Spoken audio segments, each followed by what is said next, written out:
Okay, Mayor, we are ready to go.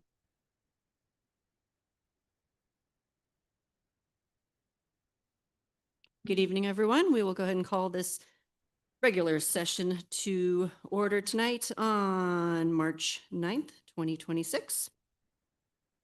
If we could have a roll call, please. Councilmember Amara, Present. Dowden Calvia, Present. Holmes, Riddell Harris. Here. Mayor Davis. Here.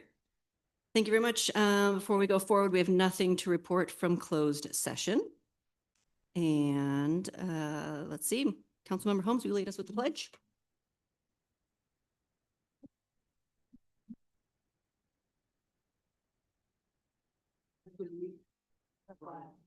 The United States. The Republic of which creation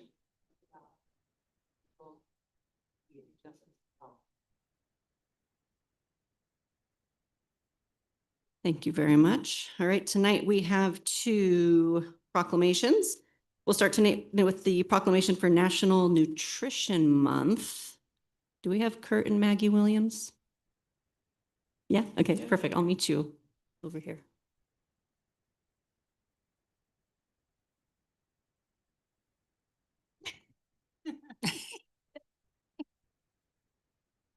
Thanks for coming.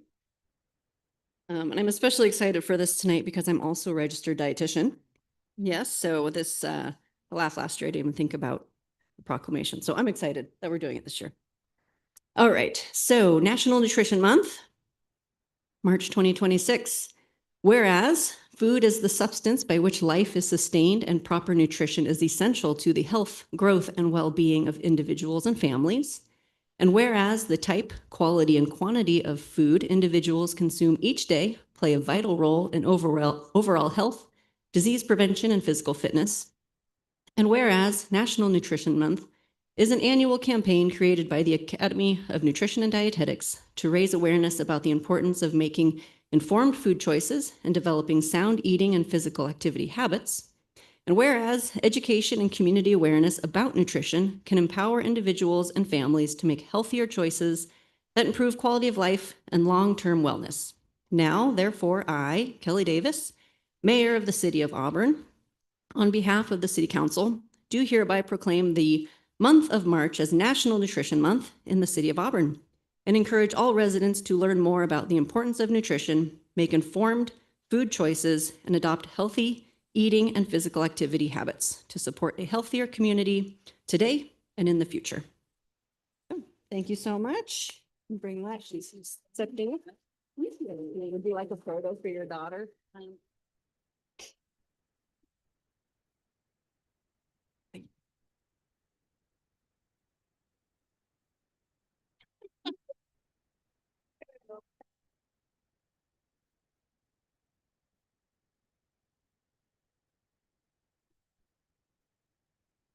Get my tongue tied. I know there's some Too medical much. terms there. I try to take. Thank you. All right, our second proclamation tonight is for Trisomy Awareness Month and Trisomy 9 Awareness Day.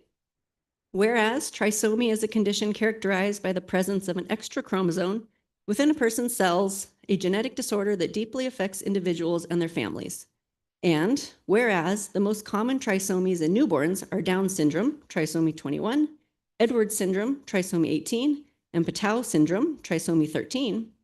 And whereas trisomy 9 syndrome is a rare chromosomal disorder caused by duplication on the 9th chromosome, which occurred due to an error in cell division after fertilization, leading to an extra chromosome. And whereas families are encouraged to take advantage of local support groups, medical professionals, and online communities that offer education, encouragement, and counseling for those managing trisomy pregnancies or raising children affected by trisomy. And whereas awareness and understanding of this genetic condition, both within the medical community and the general public, play a significant role in helping individuals and families access proper care, treatment, and support. And whereas awareness and understanding of trisomy are also important for helping children affected by trisomy to live and thrive. And whereas the City of Auburn encourages everyone to learn about trisomy and commends the members of our community who are working to raise awareness and education for all forms of trisomy, support families experiencing trisomy, and enable people with developmental disabilities to achieve their full potential. Now, therefore, I, Kelly Davis, Mayor of the City of Auburn, on behalf of the City Council, do hereby proclaim March 2026 as Trisomy Awareness Month and March 9th, 2026 as Trisomy 9 Awareness Day in the City of Auburn. Thank you. So I know this is a little strange giving it from one council member to another council member. But I haven't really talked much about my daughter in the past, and I have a 7-year-old who actually has trisomy 9. Trisomy 9 is a very rare genetic disorder. There's only a couple hundred diagnoses in the whole world. And so it's a very challenging thing to have, a very rare genetic disorder. And so I just wanted to kind of highlight the challenges of those, and that people you may not expect have these kind of challenges going on. Talking to geneticists, it's actually heard the condition is very rare, but having a very rare diagnosis is not rare. So 1 out of 10 people in the world actually has some kind of diagnosis of a condition that's considered rare, and 80% of those are caused by some kind of genetic cause. So I just wanted to talk about how, you know, it's really important that we talk through these things and be aware of those around us. Trisomy is very similar to Down syndrome, but it's on a different chromosome. But there's also a lot of different challenges that people have of all different kinds of genetic disorders that are going on. And I just wanted to talk about and make everyone aware of those kinds of things. I know some of you guys have seen Hope around, and she came when I was being sworn in as mayor and things like that. And so, so anyway, that was my, so thank you for taking the time to learn a little bit about it. Thank you. Oh, and she would have been here, but she's at swimming lessons right now, and she gets mad when she can't go, so.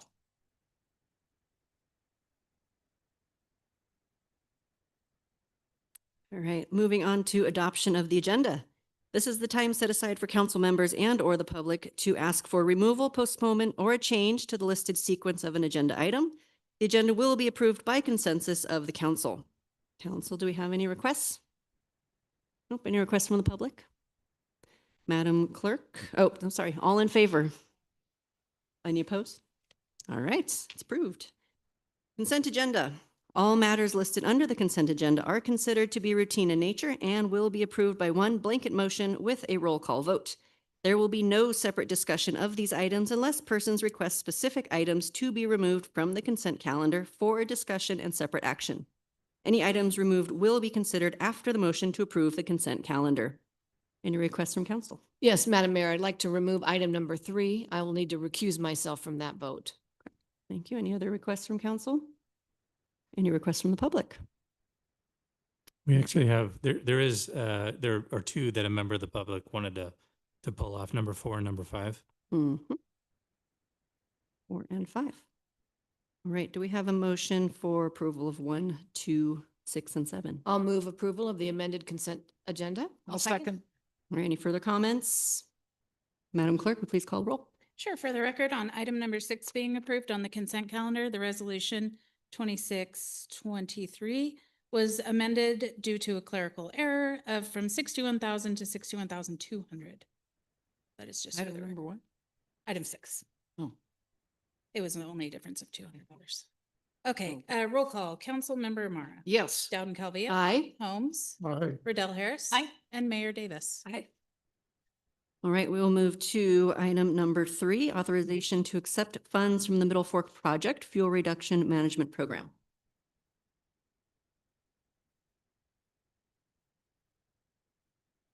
Council have any? Are we just voting or? I think we're just voting. We probably need to stop public comment though on it, right? If there's no comment, then we. Public comment? Yeah, since Yes. it was removed from consent, yes. Yeah. Yeah. So. But we're not gonna have a presentation. We're just gonna, okay.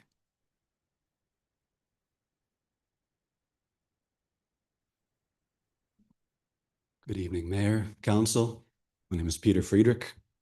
I'm here tonight with a preemptive warning because Auburn has a policy gap that your neighbor Roseville already got burned by. In November of 2021, the Roseville City Council gave a proclamation to the Hindu Swayamsevak Sangh, or HSS, the American wing of India's RSS, a Hindu nationalist paramilitary that is. Sorry, this is public comment for our consent agenda Oh, item. Sorry. I mistook. I know. I'm here. Yeah. Okay. Yeah, we'll get you for Shortly, normal yeah. public comment. I'll call you back up. Sorry.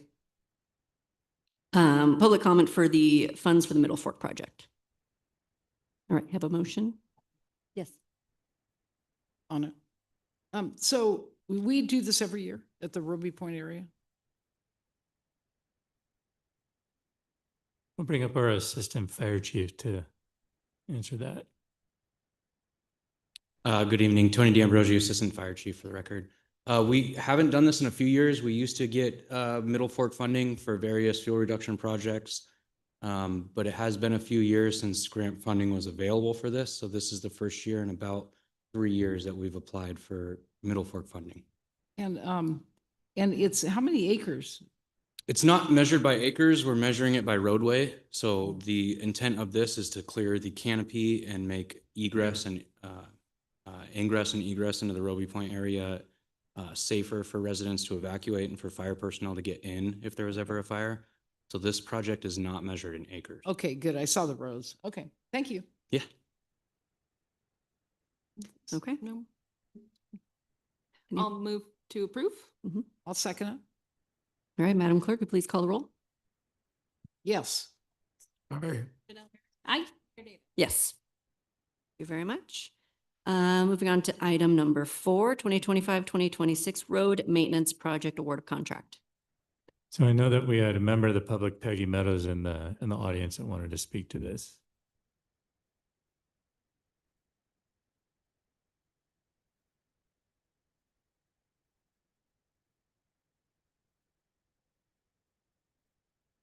Good evening, Council and Mayor.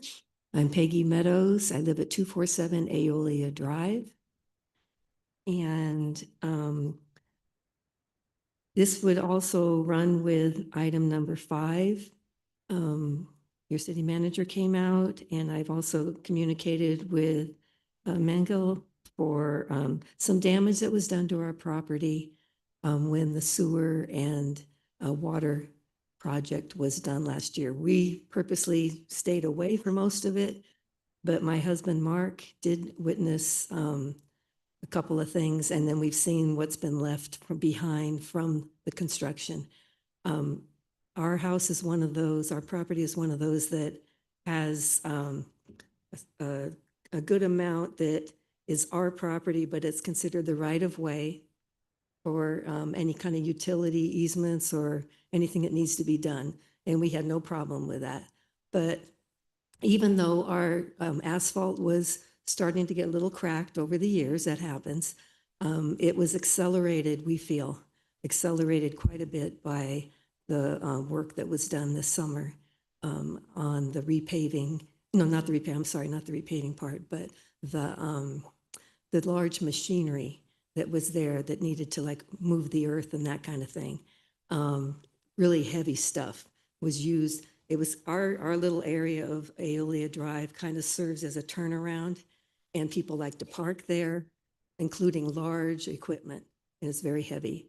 And so we feel that that needs to be addressed before.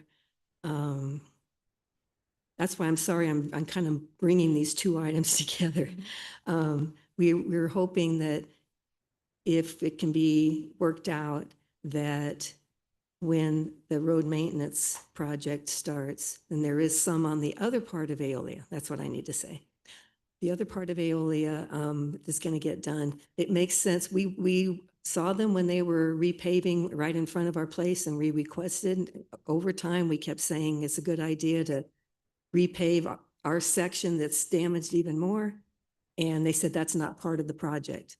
So we didn't want to raise a stink. We wanted to let them do their thing. But now we're bringing it up because we feel like it's still something that should be, it's just a swath of an area that needs to get repaved. And it makes sense for economies of scale that while the work is being done at the other part of our road, that that our property in front of our property could be included in this project and the award of the contract to try to have that be negotiated with the contractor.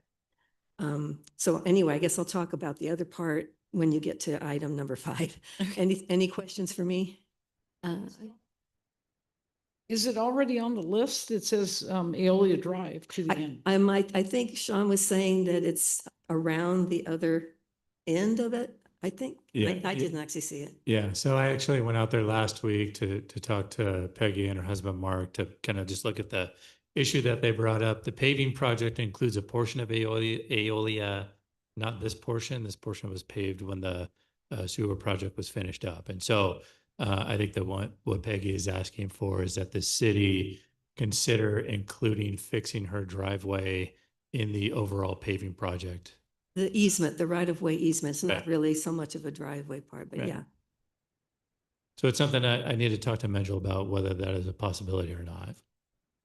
Yeah, is that, okay. So is that something we should look at bringing back then? I don't think we need to bring it back. I need to talk to Mitch about it and see. I don't know if we could do it as a change order, if we should do it at all. I'm not sure yet. Okay. I just went out on Thursday, so I don't know yet. We just thought it was a good idea to bring it up now because we brought it up before and nothing was done. And it's like, at some point, you're going to say, sorry, it's too late. And I figure, well, now it could be squeezed into this other project. Thank you. Thank you. And so I guess, do we make the resolution? Any other public? Any other public comment? So just to the question that I'm going to address, item number 4, which is the road maintenance project. I know we have the list of roads already. It sounds like, Sean, that you and Mengel need some additional time to discuss. I don't want to, I don't want to hold this. I think we probably need to move forward with it. But if it's something that we're able to do, I mean, I know in scale, I haven't seen it, but sometimes it's difficult to just do like, 5-foot swath. I don't know. Right. I don't know all the technical parts of it. But is it something that you can discuss? And if it's able to be done, we can do it and you can just report back? Or do you want to defer? I think that if it's something that we need, that it's the city's responsibility to address, which is, I still don't know if that's our thing to address or not.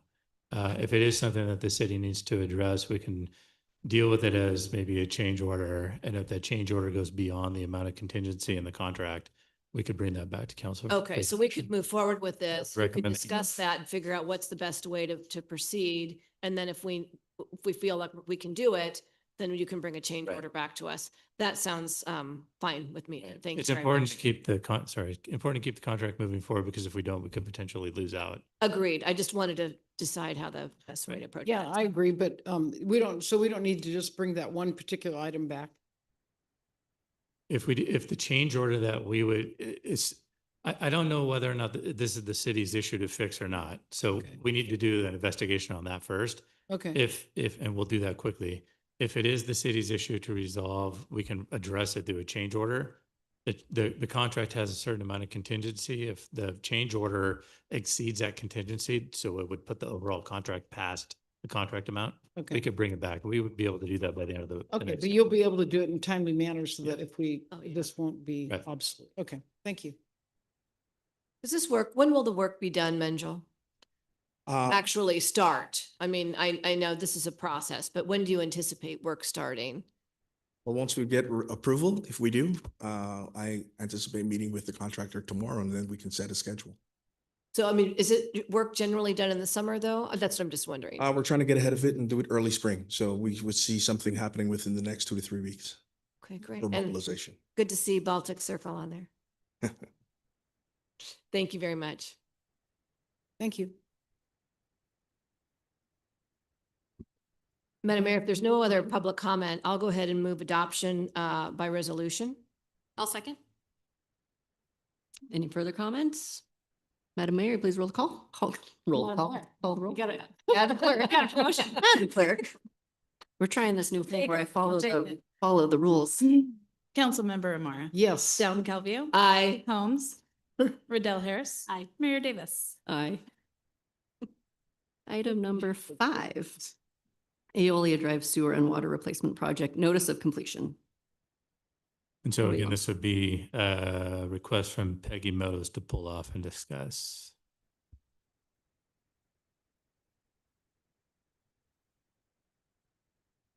Do I need to repeat my address? Okay, no. So, in addition to the road, which I understand, Mingle may say, well, there was already damage. There was already spider cracks. But like we said, it accelerated it. made it so that it needs to be taken care of sooner. And those trucks were very heavy out there, and you can see where chunks of asphalt are missing and that kind of thing. So that's the one thing. I'm hoping that you can approve that be included in this other repaving. And it would be some kind of a swath probably, because we're on a corner we're on a turn, an Aeolia Drive, sharp turn, and it kind of goes around. Okay. In addition, and then that affects our property values. So I just think, either the city or the contractors should be responsible for that. Now, on number 5, about the project, the other thing that was done, and Mark witnessed it, was with this big earth mover or something. The exhaust, it had a big exhaust pipe thing. It was funneling all this hot air in the summer. So it made even worse because, 90-degree heat plus this exhaust right at one of our trees that we had that is dead now. And it was a nice fir tree. I brought it up from about this high. And it's about 8 feet or so now. And I would decorate it at Christmas outside for the neighbors to enjoy anyway. But it's important to take care of these things. And this heat, we were gone and we didn't know, well, we weren't gone when that happened, but we were gone for a fair amount of the summer. So we just assumed that everything would be okay, that they knew what they were doing, but as well as damaging our wall and repairing it. So that has been taken care of. Doesn't look as good as it did before, but it's okay. We're accepting that. But this tree is dead now. It's a fir tree. And like I said, about 8 feet. And I'm just rounding up to approximately to replace it for the labor and the purchase of another tree, about $100. And I think this is part of that project. And I think it would be good for us to get reimbursed for that. So those are the two things, mainly the right-of-way paving and the tree are the things that are left. And I think that they shouldn't be considered completed until it's agreed that we're going to be compensated for those two things. Thank you. Thank you. So, Mr. City Manager, we have a process for filing claims when damage occurs. So, I just sent them the claim form. for okay, that, so that would be the appropriate process to utilize as opposed to changing this particular item, Right. but to go through that Right. process. Yeah, my And staff- you'll help Ms. Meadows and her husband with that. Yeah, 100%. Yeah, staff's recommendation is to still approve the resolution, and then we can deal with the other issues separately. Yes. Okay, good. All right. Any other comments? No, any other public comments? All right. a motion? Madam Mayor, I'll move approval of the resolution as proposed. I'll second. All right. Madam Clerk, will you please call a roll? Councilmember Amara. Aye. Down Calvillo. Aye. Holmes. Riddell Harris. Aye. Mayor Davis. Aye. All right, and that is it for our consent calendar. Moving on to public comment.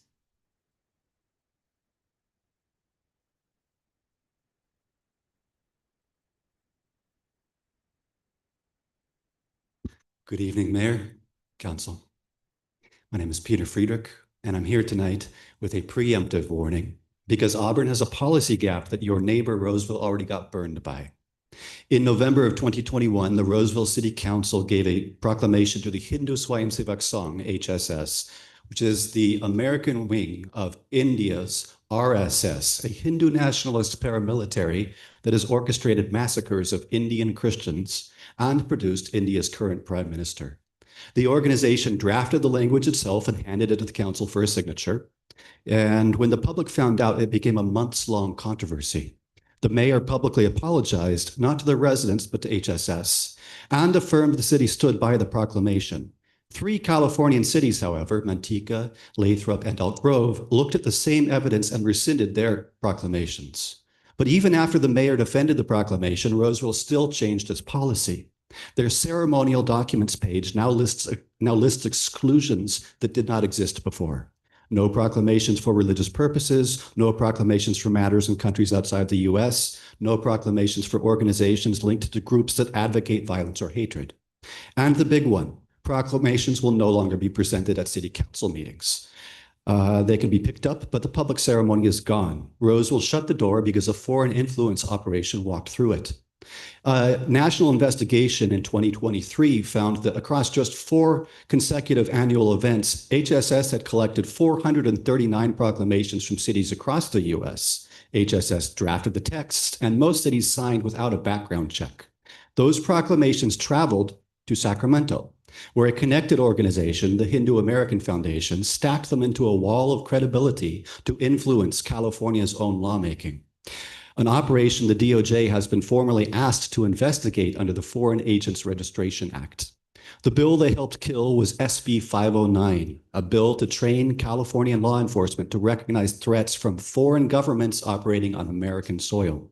That includes the government of India, whose intelligence officer, the DOJ, indicted for directing an assassination plot against an American citizen in the US. SB 509 passed the legislature unanimously, endorsed by the California Police Chiefs Association. Foreign connected organizations lobbied to override California's own legislature and succeeded. The credibility that operation runs on starts with proclamations from city councils exactly like this one. Auburn does not have Roseville's new exclusions. That means that if HSS has not already come here, or if HAF walks into this chamber tomorrow with a proclamation request, there is no policy in place to catch it. I am asking this council to adopt a vetting standard for ceremonial proclamations. At minimum, a background review of any requesting organization before Auburn's name becomes another credential in a lobbying operation the DOJ has been asked to investigate for foreign influence. Thank you. Thank you very much. Thank you. Council question?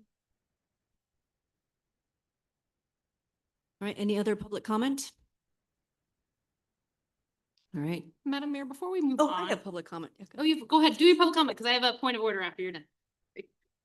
I want to wish Councilmember Holmes a happy birthday. Oh, Yes, happy post-birthday. Happy birthday, sir. Yesterday, March 8th. 29 again. 29? 29? Years old. It's your birthday? Oh, yes, I'm 20, Yeah. at least 29. Good. At least. Maybe a couple times.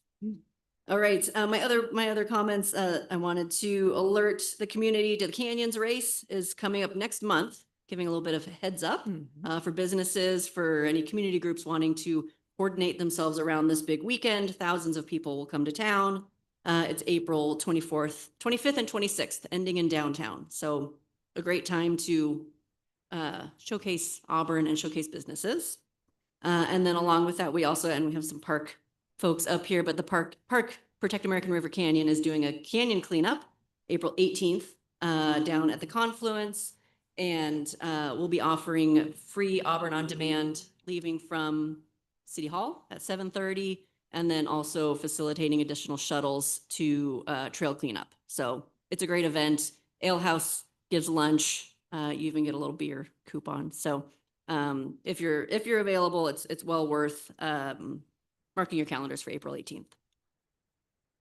I had a request. I know that we already approved the order of the agenda, but not to say that this big crowd isn't here to review our unfunded pension liability, but I was wondering if it would be possible for us to move up the roundabout artwork and do that before the pension liability, just so if they don't want to listen, they can always stay after. If you have an interest in our unfunded liability. I you're think welcome it's just nice to stay. have the crowd. However, in case they have places to go, I thought it might be better to do the art first. That's a so. great idea. I support that. All right, all in favor? We don't have, we can just say Okay. without objection. Without objection, we will, okay, We'll take we'll take shift those around. Do we have any other public comment from council? I'll make my comments at the end. Okay. So with that council business, we will move then to item number 9, approval of Highway 49 roundabout artwork. No, sorry. I thought I had a second here. Hang on for a second. Let me move my stuff. Sorry to catch you off base. That's all right. So part of the deal, huh? All right. So, yeah. So in your agenda, you have the staff report that kind of just follows through this whole thing. The action requested is staff's recommending that council approve by motion the approval in concept of the proposed roundabout art. Council actually doesn't have the final authority in approving the roundabout arc that comes from Caltrans because it's a Caltrans facility. So we're asking for the approval and concept. So this process started all the way back in 2023. I don't know if it was with me or if it was predecessor, but in 2023, and looking at potential artwork in the roundabout brought forward by the Auburn Arts Commission.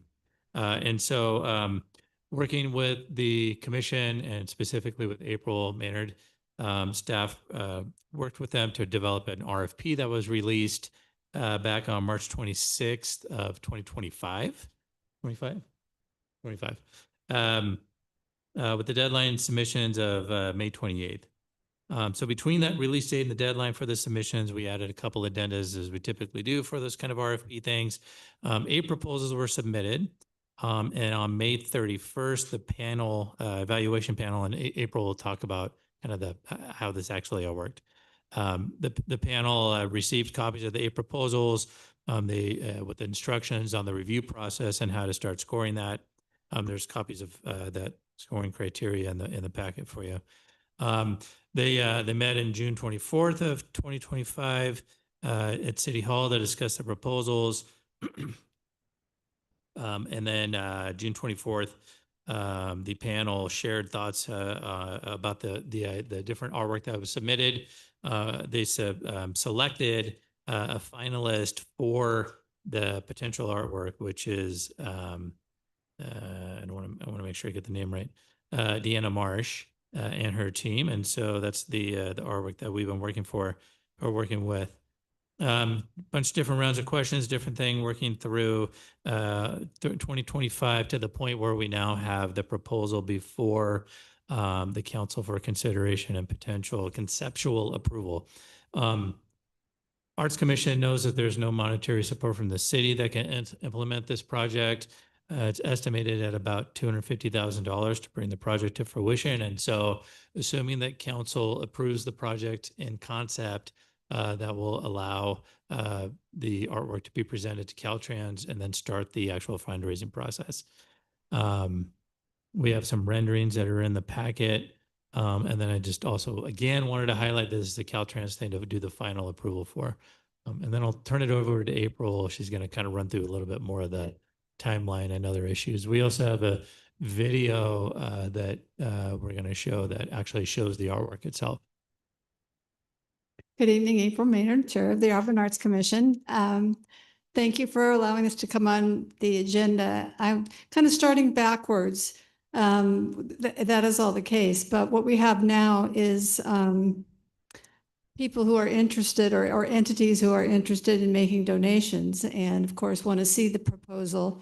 And we know that it is not appropriate to start showing people the proposal unless council has seen it and city staff has seen it. So that is why we asked, devise the issue of approving it in concept would not be the eventual approval, but that it would be at least in existence and you would hopefully support it and we would be able to start the fundraising. So that's kind of where this started and going back in time and the staff report's very complete. But I just did want to assure council that the selection was extremely objective and done in detail, what I think was very well to make sure that there wasn't any, improper discussions between potential artists and council members or between the panel members. And as stated in the staff report, the evaluation panel didn't even know who the other evaluators were until we all met and they'd already scored the 8 proposals. So just to be clear, as city manager said, there was a rubric that we created. And when I say we, I mean members of our panel that the 3 of us, Doreen, Drake, David Burns, and I knew who the panel was. And we had some help, like Chris Haven. I worked with Chris on the Economic Development Commission to develop a rubric for the grants that we gave through there. So she was a great help in developing the rubric and just kind of troubleshooting it. But we tried very hard to have it be as objective as possible because we wanted it to be fair and square.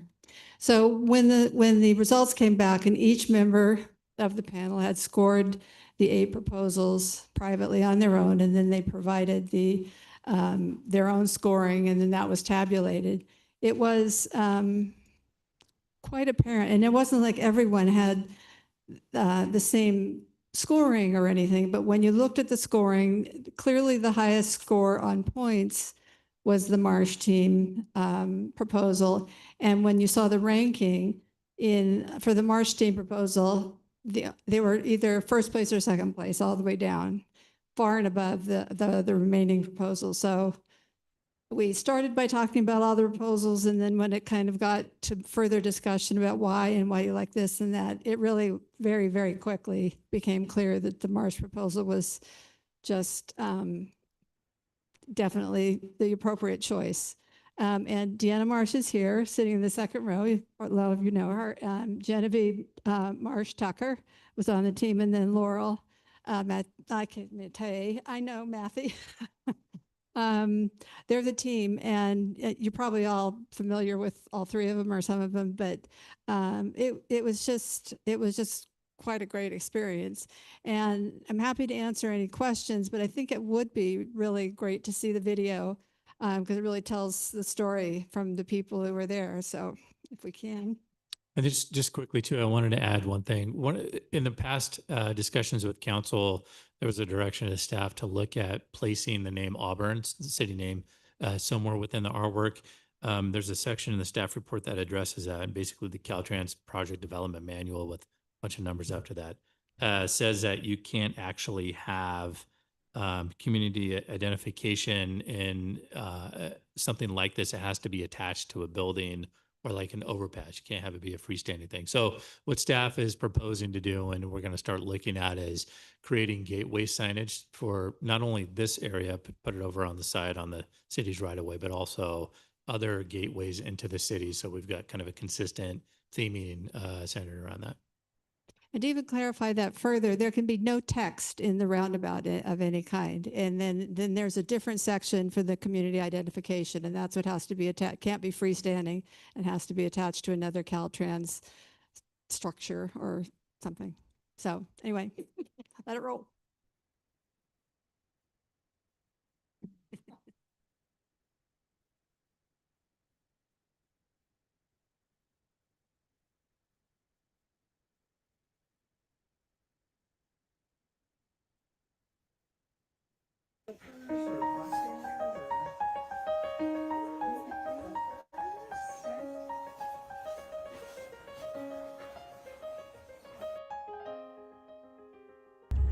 The idea of commissioning a sculpture for the new roundabout just seemed like a natural next step when we learned what Caltrans was planning to do in the location. The new roundabout created a perfect opportunity to place a large-scale piece of public art that will welcome people to Auburn, create a sense of identity, show pride in our community, and be a gateway for people going down into the canyon and to introduce people coming up from the canyon to downtown Auburn.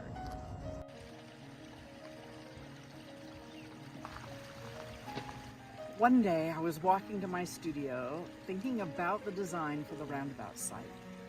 And I walked past a native toyon plant with its beautiful serrated edged leaves and its bright red berries. That was my aha moment.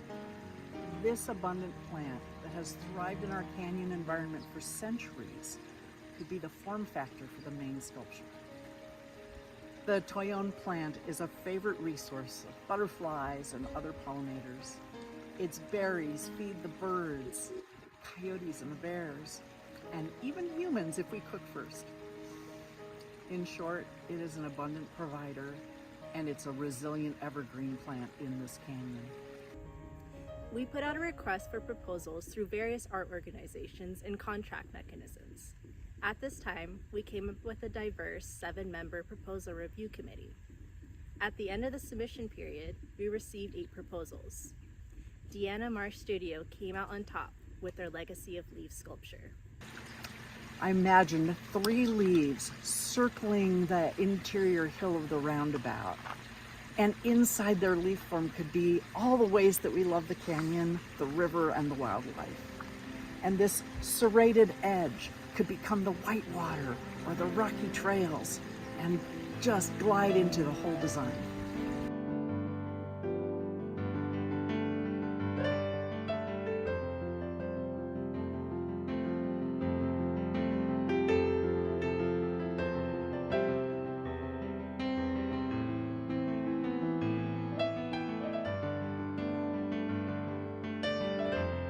The three primary leaves comprising the sculpture contain iconic graphic silhouettes inside the leaf form that display the unique connection everyone can form with this natural environment. The water activities, the physical exploration, and appreciating the flora and fauna.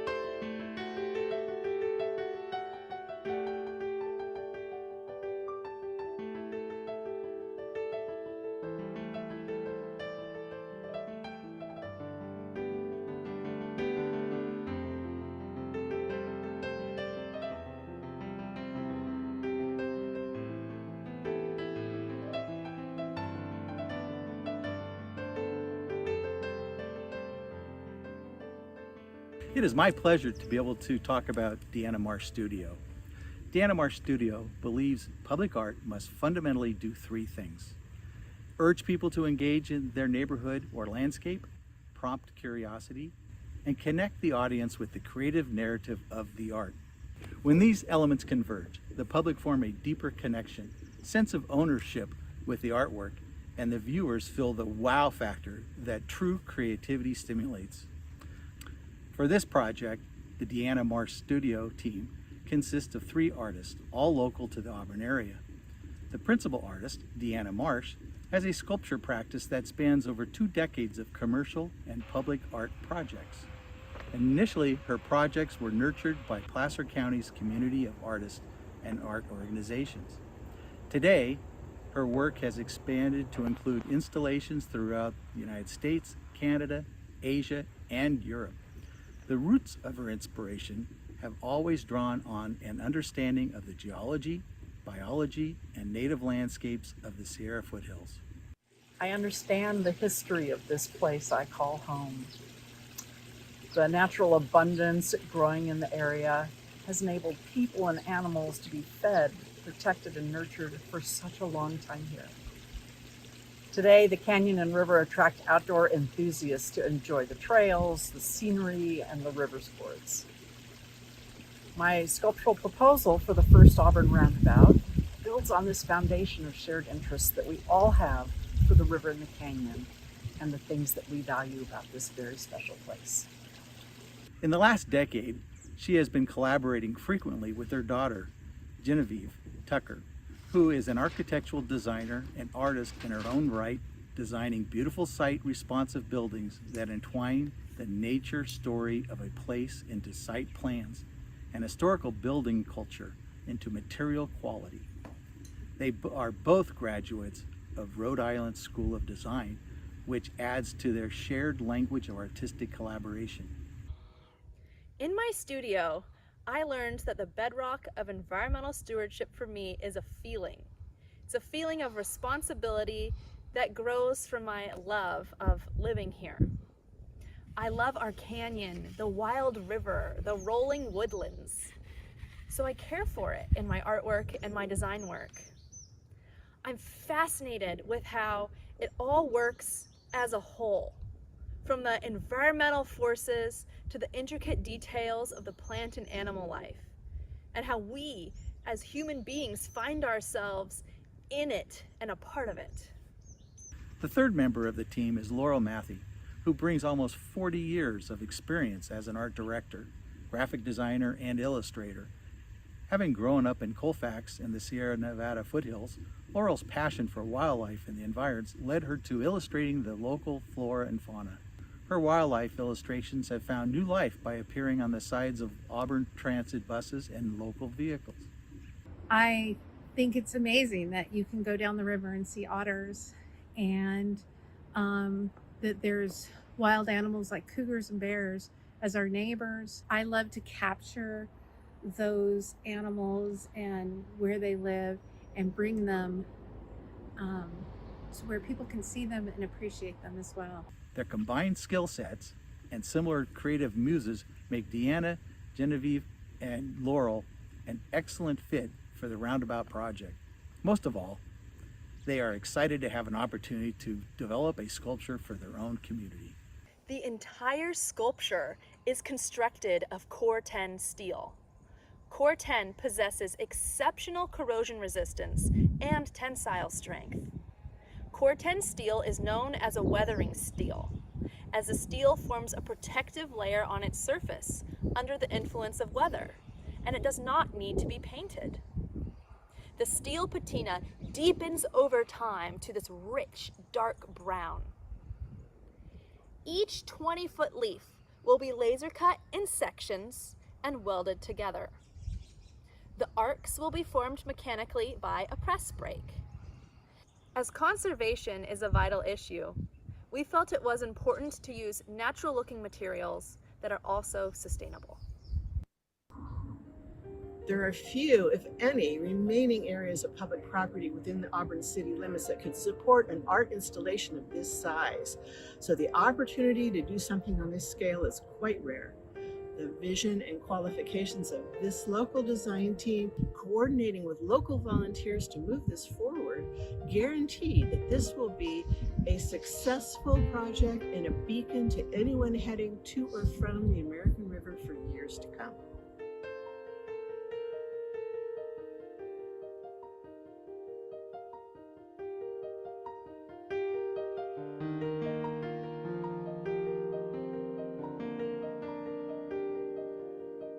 To realize this vision, we need help from the community. There's no state or local funding for the roundabout sculpture, none.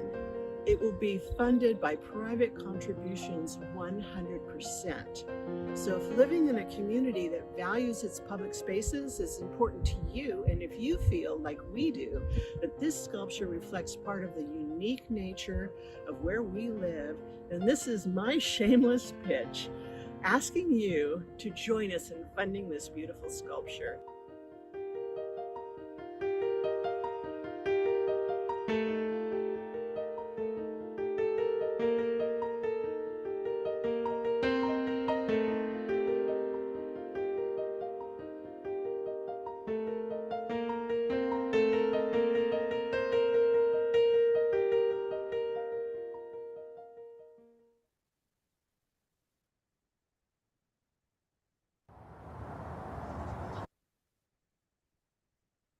Clearly many talents. That was, of course, Genevieve behind a lot of that video. I do want to state for the record, the video was very well done and only PC and delayed because it was being projected. Okay. So I apologize for that. So I don't know if you have any questions or, I mean, I could just go on, but I think between the video and the staff report, I think the basics have been explained. So if there's any question about moving forward, as I said, we've had people already interested in donating. And so that's why it was conceived that an approval of concept would be valid. And obviously it comes back here, it goes through. We did just a slight correction. It was submitted to Caltrans in October. There's been a check-in on that, and they just keep saying, yes, we're still reviewing it. And included in the staff report was a list of all the stages of the review by Caltrans, which are, it's going to be a long time. So we just felt like at this point, if we could have approval in concept, we'd be able to move forward with fundraising, understanding that if it doesn't happen, the money goes back. But it's already taken so long. The roundabout is done. That's a miracle. And so if we could move forward with the assumption that it's going to happen, then perhaps by the time Caltrans is done with their approvals, then we'd be ready to roll. I have a question. How do you make donations? Well, we've actually already received one from Generous Nella Holdings, and that, as was in the report, enabled us to. We'd promised a stipend in the RFP, because even doing a proposal takes up a lot of time and energy and valuable time that the artist put into it. And even since then, there's been work being done. So it goes to the city. It goes to there. We will have a spot on the website, but I mean, the first one was a check to the city of Auburn. Attention to us. We do the paperwork for the donation to go into the donation process. And if it's 10 or under, that was 10,000. 10 or under, it can be approved by city manager. And as you know, above that would have to come to council to accept donations. But and then it's being held by the city. Well, while it's hot right now. So the people who want to donate would send it to the city of Auburn for Auburn. This particular project. And what's the website? Is it under the auburnca.art is the Arts Commission's website. It's the Arts Commission. Yeah. Okay. And I'm hoping that the video will be posted on the city website. What's that website again? auburnca.art. Art. Mm-hmm. Okay, just auburnca.art. Okay, Yeah. thank you. So, Madam Mayor, I just wanted to say that I'm 100% on board with this. I think it's a phenomenal piece of art. Congratulations, ladies.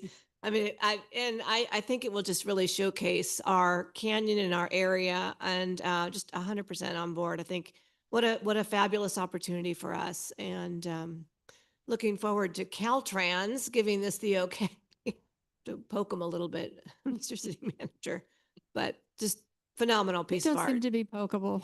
I know Caltrans, we waited a long time for the roundabout, but, and I know they have a lot on their plate as well. And this is artwork versus constructing a bridge or something of that caliber. So I respect that. I respect the process, but, very excited and glad that you did bring this to us for conceptual approval so that you can start that fundraising, because it is a lot of money. But I think that as people see the artwork, that you're going to have people. I mean, I already told Sean, I'm like, Sean, where do I donate? So, and my colleague here too, as well. So, thank you very much and great work. Just really pleased. Thank you. Yeah, thank you. Comments, questions?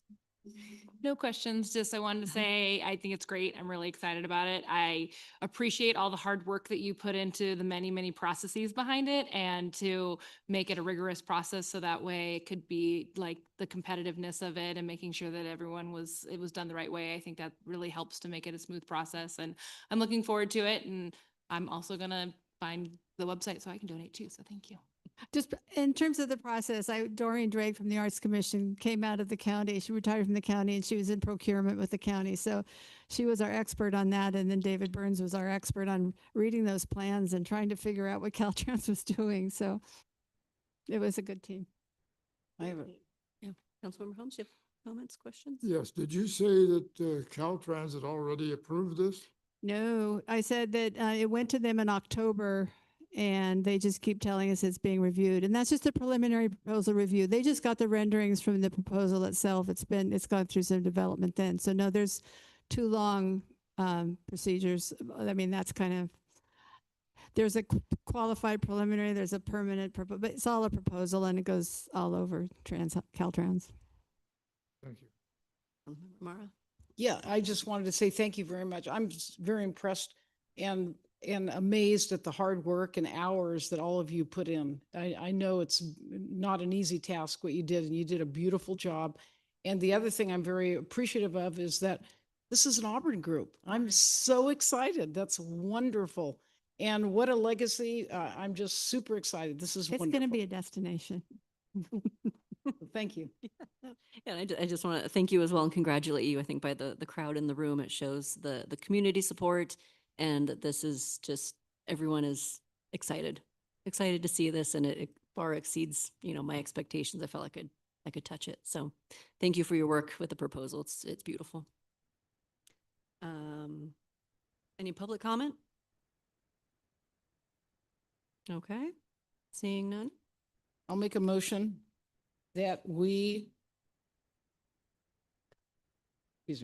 approve in concept, the proposed Highway 49 roundabout artwork from Deanna Marsh and her team as proposed by the Auburn Arts Commission. I'll second. Who wants to do it?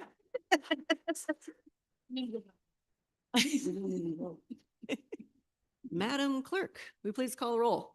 Councilmember Amara. Yes. Dowden Calvillo. Aye. Holmes. Aye. Riddell Harris. Definitely yes. Mayor Davis. Absolutely. Thank you very much.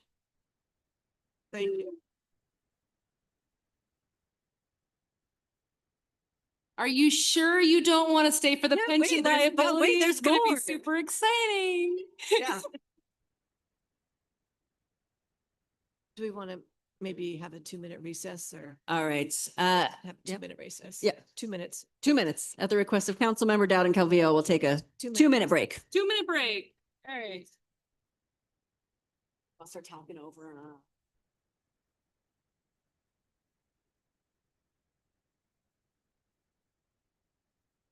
Whoop. Okay.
right, our 2 minutes is.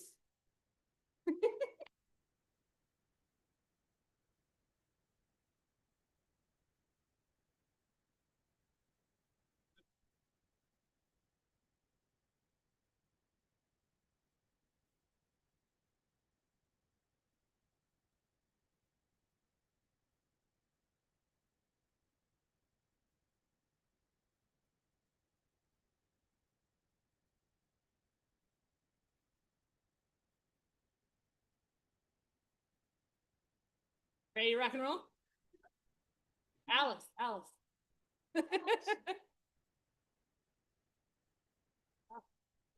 Oh, she's in the back.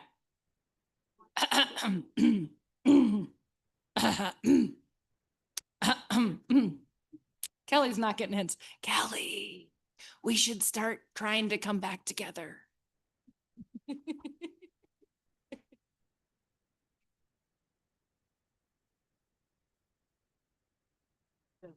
It's quite a yeah, that's the thing. He was like, they all have different stuff going on. Absolutely. Yeah. All right, if we can start making our way back.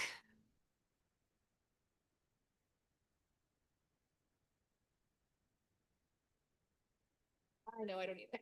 But I was like, I know this will take a little bit to get through the presentation.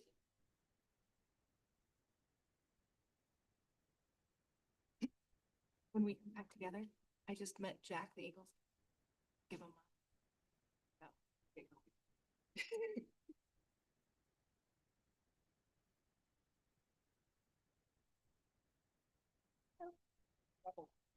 yeah, Video. Seeing council Everyone back together. returned. Madam Clerk, are we clear to proceed? Yes, Mayor. Great. And before we go forward, Councilmember Riddell Harris wanted to make a quick comment. I just wanted to say welcome to Jack, who is a Eagle Scout in our audience today. He's the sole person left, or one of the few from the public that's actually still remaining. And he made an amazing bridge that he showed me a picture of for the Placer Nature Center. So for his Eagle Scout project. So Thank you. thanks for coming, Jack. Sorry, you didn't know I was going to embarrass you. That's what happens. All right, moving forward, we will rewind to item number 8, unfunded pension liability cost management. Okay, now it's time to have the real fun. Good evening, Madam Mayor, council members. I'm Gretchen Hoskins, Finance Director, and I'm going to do just a one slide intro before we pass it over to a consultant that we've been working with, NHA Advisors. You may recall them from 2021 when the city went forward with a pension obligation bond. But first, I wanted to do an outline of what the presentation will entail. Number one, we're going to define how pensions are funded. We have a normal cost and an unfunded liability. Tonight, we're going to discuss heavily the unfunded liability component. The normal cost is just the normal payroll deduction that folks see in their paycheck. We're also going to explain why the unfunded liability exists even after the pension obligation bond was issued. That has to do a lot with CalPERS investment returns and some annual studies that they do. We do have a financial reward, and I use that word on purpose. We have saved hundreds of thousands of dollars since the issuance of the bond. So that was an excellent decision, and that'll be more apparent in the presentation. And then tonight, what we're trying to do is put forward some options with staff's recommended best approach option for the next 5 years due to continued increases in costs related to the unfunded liability. We're looking at that as being unsustainable without a solution over the next 5 years. So we'll have pros and cons and staff recommendation. And at this point, I'm going to pass the speaking baton over to NHA Advisors, and Mike Meyer will be doing the lion's share of our presentation for us today. Thank you, Gretchen. Am I coming in clearly? Yes. Okay, wonderful. Good evening, Honorable Mayor and City Council members. I'm Mike Meyer with NHA.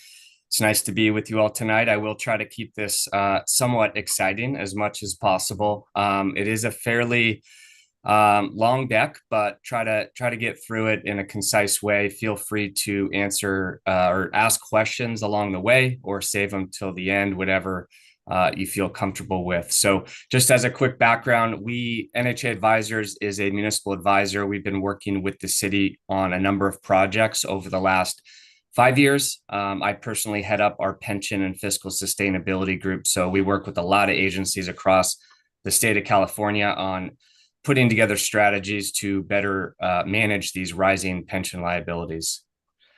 As Gretchen mentioned, we'll touch a little bit of background on how CalPERS works, talk a little bit about what the city did back in 2021 with the pension obligation bond, and then what's occurred since then. As Gretchen mentioned, CalPERS has had some volatility in their investment returns, which has impacted all members' budgets. And then we'll get into cost management strategies available. I know the city has saved up about $1 million, and so you have multiple options on how to best leverage that. So a little bit of background. The city, actually all CalPERS members, makes 2 types of payments to CalPERS annually. The first being the normal cost, and this is the cost to keep up with benefits for current employees.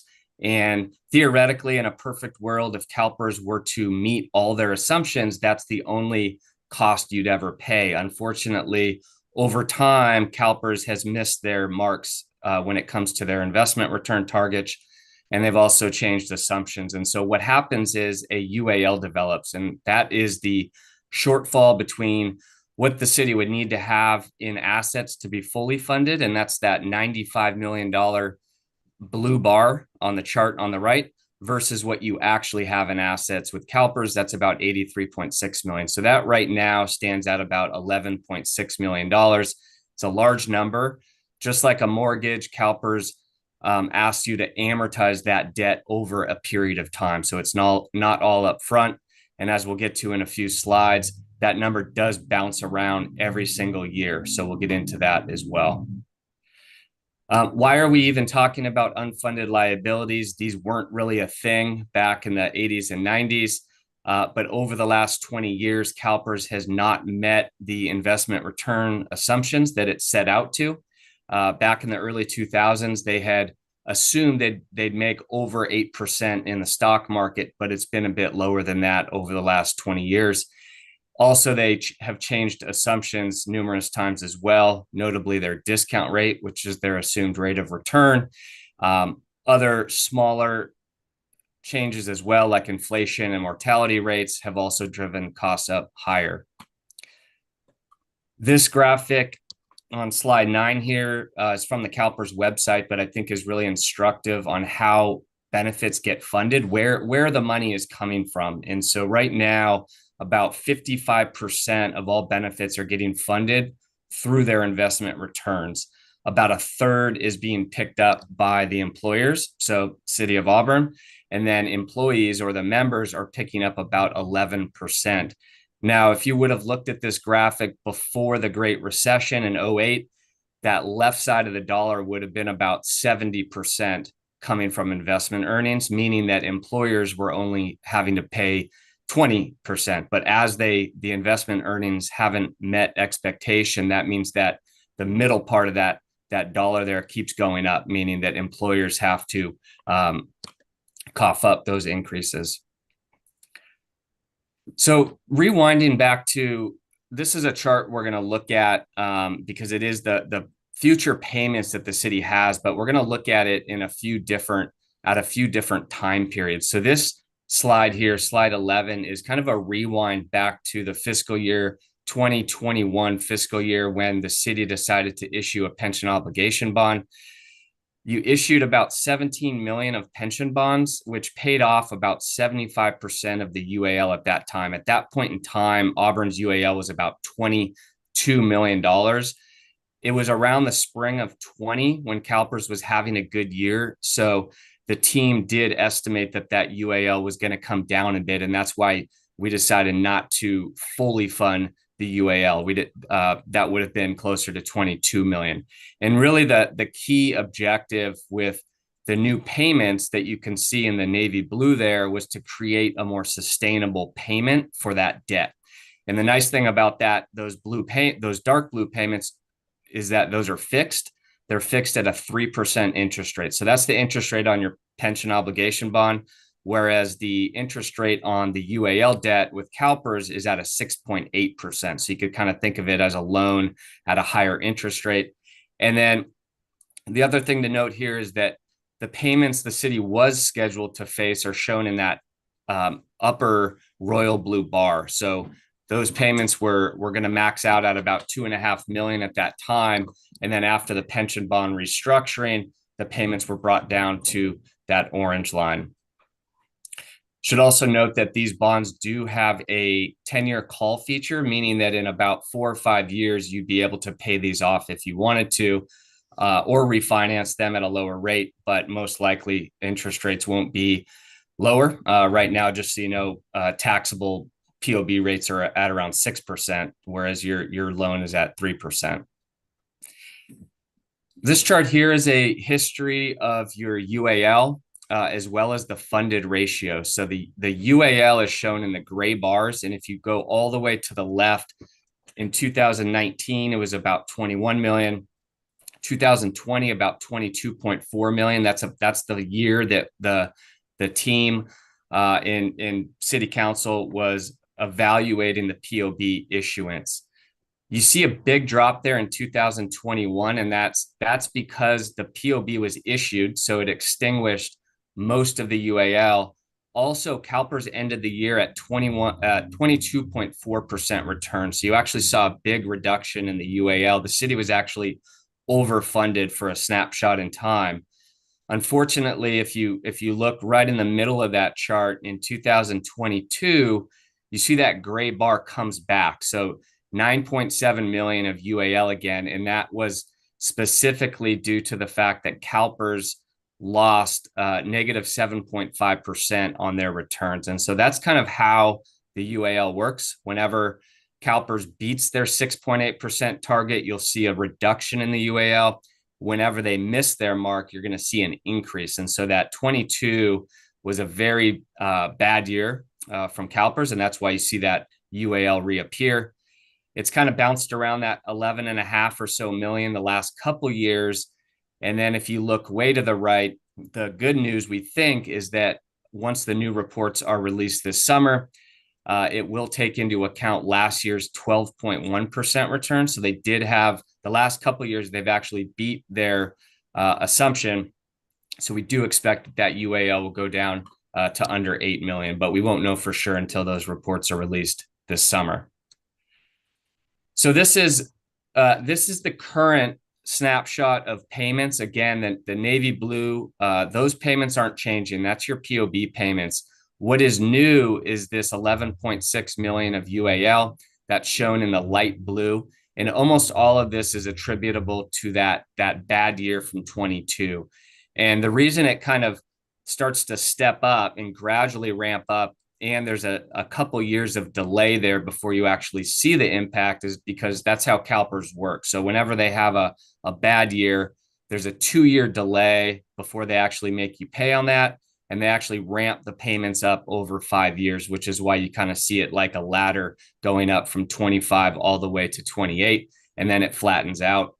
What we wanted to chart here too in the dotted orange is where the city would have been had you not done the POB restructuring. So both cases, obviously much higher payments. You can't, when you issued the POB, you were able to take control of the debt at that time and lower the interest rate from 6.8 to 3, but you can't really ever insulate yourself from the future unknowns with CalPERS, and that's what's shown here in the light blue bars.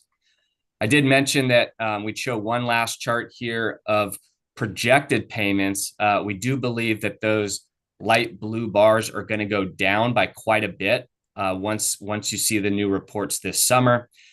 We didn't want to get too optimistic though. So a lot of our analysis in this presentation is based on last year's results, just because the new actuarial reports aren't out yet. But The benefit that you may see here is in the shaded gray bars. So that would be the payments that will get eliminated once those 12.1% returns are included. As you can see here in the red triangle, even under this optimistic scenario, you still will have a little bit of a mountain peak in payments. A lot of members refer to this kind of payment schedule as a mountain peak because it does rise and then drop off. So if you compare it to the current year's budget, that's about 1.43 million of added payments that you're going to have to address over the next 4 or 5 years. So jumping into the next section, it's really focusing in on cost management strategies to deal with this UAL, whether it's 7 million or 11 million. It's obviously going to change from year to year. The first one is something that the city does each year, which is prepaying your full year's payment to CalPERS early. So the city has a history of paying that upfront in July. You do get a 3.3% discount on that. So we would encourage the city to keep doing that if it does have the reserves and the money to do that. The next one there shown in the red box is really what we're going to focus on tonight, because the city has done a great job of taking a lot of the savings that were created through the POB and funneling it into a reserve. And you do have some options when it comes to how to leverage that reserve, whether it's you keep it in an internal reserve, whether you put it in what's called a Section 115 trust, which is a trust that's legally has to be used for pension and OPEB expenses, but it does allow you to do a little bit more with your investments. So right now your internal reserve is limited in investments by the government code. Once you put that into a 115 trust, you would work with the investment advisor to figure out what type of investments work for the city, but you'd have access to the stock and bond market just like you would with, let's say, a 401k. And then the middle option there shown in 2 is an ADP, or what's known as an additional discretionary payment. And this is where you actually send the money directly to CalPERS to pay down UAL. The other 3, happy to answer questions on, but for a variety of reasons, not really part of the scope of this presentation, although I will say the bottom one is a POB.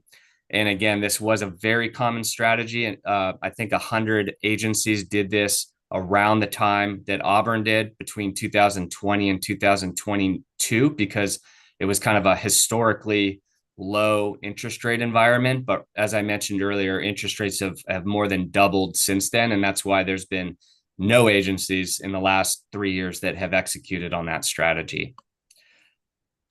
So to provide a little bit extra analysis on these options, what we looked at was how the city could use the $1 million to really smooth out that mountain peak in payments. And so option 1 is putting that money into a 115 trust.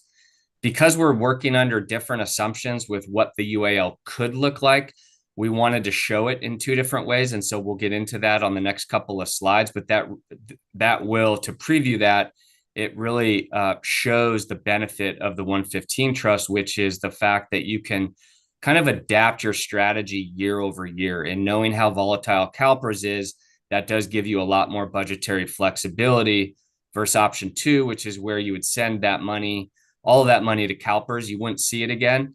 You would see a reduction in the UAL and payments associated with that $1 million pay down. But of course, you wouldn't have that money anymore. And so that's one of the downsides of the ADP. A few slides here just to provide a little bit of a visual to how most agencies are using a 115 trust or a reserve dedicated to pension. And really, it's to help smooth out the payments that are needing to be made by the general fund. So as you start to creep into those years of higher payments, you would actually start to dip into the reserve or the 115 trust and use some of those monies to help make your payments to CalPERS. And so that's shown kind of in that orange dotted line. Anything above that, you still owe to CalPERS, but you'd be able to dip into the trust and pull out that money and send it to CalPERS to help make that payment. So at the end of the day, you'd be having a more predictable payment for the general fund.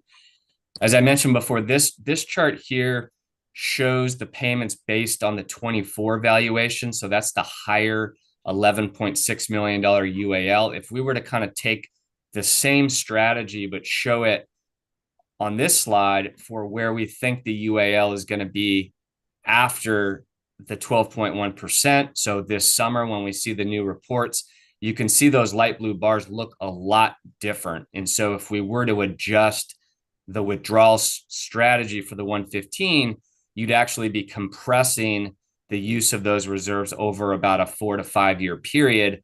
But still the concept is the same, which is lowering that orange line to a level that's more predictable for the general fund. And again, this isn't to say this is to lock into any sort of withdrawal strategy right now. It's meant to really depict how a 115 trust can be used, which is really to each year to look at what the new CalPERS schedule is, look at your budget, and then look at the 115 balance and figure out whether you need to dip into that trust or not to help, meet these costs and achieve a more predictable payment. The second option, the last option that we wanted to chart as well, is if you wanted to take that $1 million and send it to CalPERS, you can do that through what's called an ADP. So you would actually just pay down, you'd lower your UAL by $1 million, and that would lower your payments for the next 18 years or so. And that's shown in the orange dotted line. So there is benefit to doing that. You will see a reduction of about $100,000 a year in annual savings. The downside there is that you're not holding on to this money and being able to really adapt your strategy to a change in UAL shape. Because again, these payments right now are based on last year's reports. They're going to change every single year moving forward. So a lot of agencies who prefer the 115 trust over the ADP, they would say it's that extra flexibility that's important there. But again, an ADP is also a prudent option to manage pension costs as well.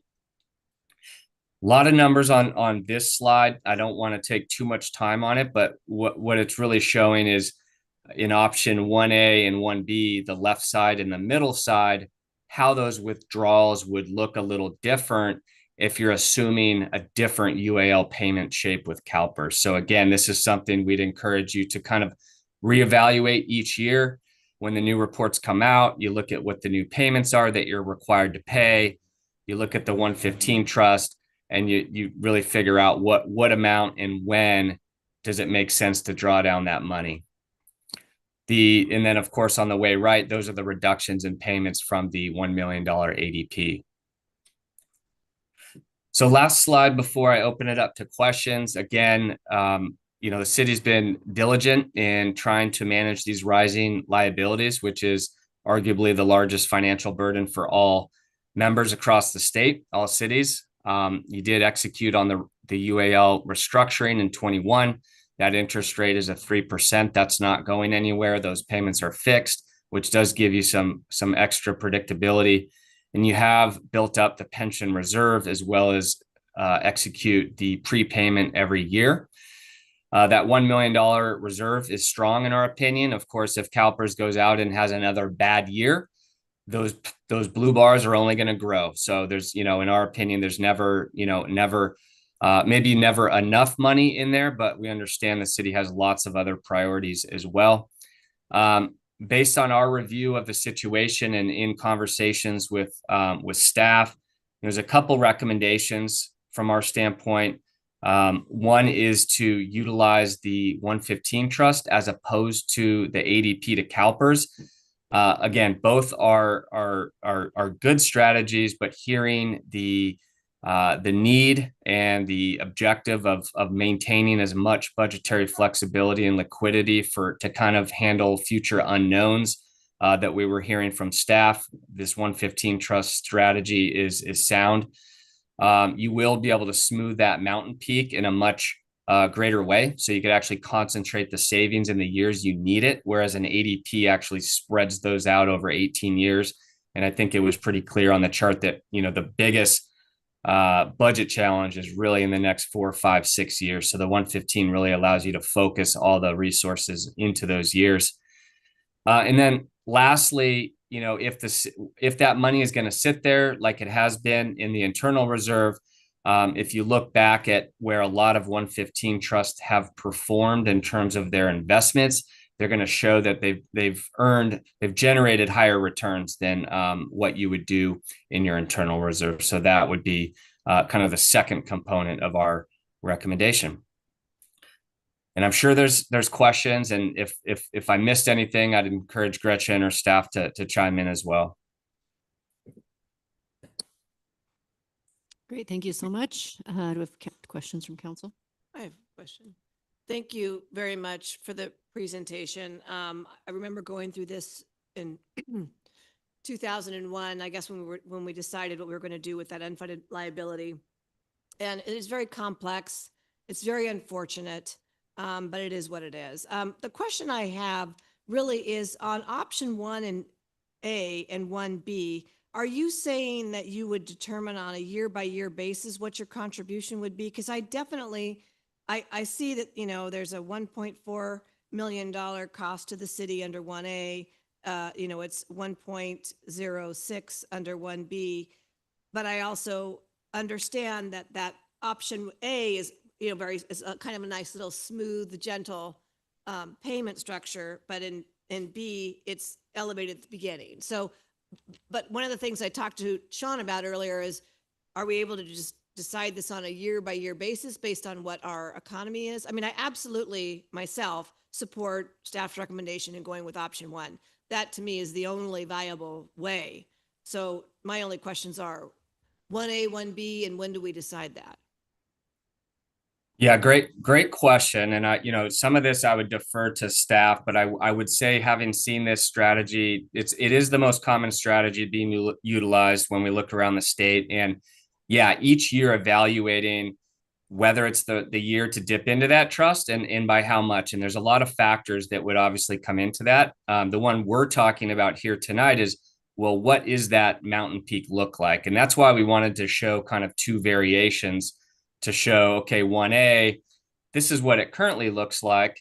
And if we were to say, let's optimize, let's get to the smoothest, lowest level we can, what that calls for is not dipping into the trust for at least 2 years, but starting it in 29. But of course, if we were to reevaluate, if the reports come out this summer and they are what we expect, it would show a completely different shape. And the city may want to consider dipping into it in 27. That's what the analysis shows that would give you the best opportunity to get to a more predictable in a lower shape. And I think you're right. Reevaluating each year is very important, because if CalPERS, I know the stock market's been volatile right now with everything happening in the world. And so if CalPERS has another really bad year, you probably want to think about hanging on to that money for longer, because you're only going to see this, this mountain peak get higher 4 or 5 years down the road. And so I hope that answers your question. But yeah, we would recommend kind of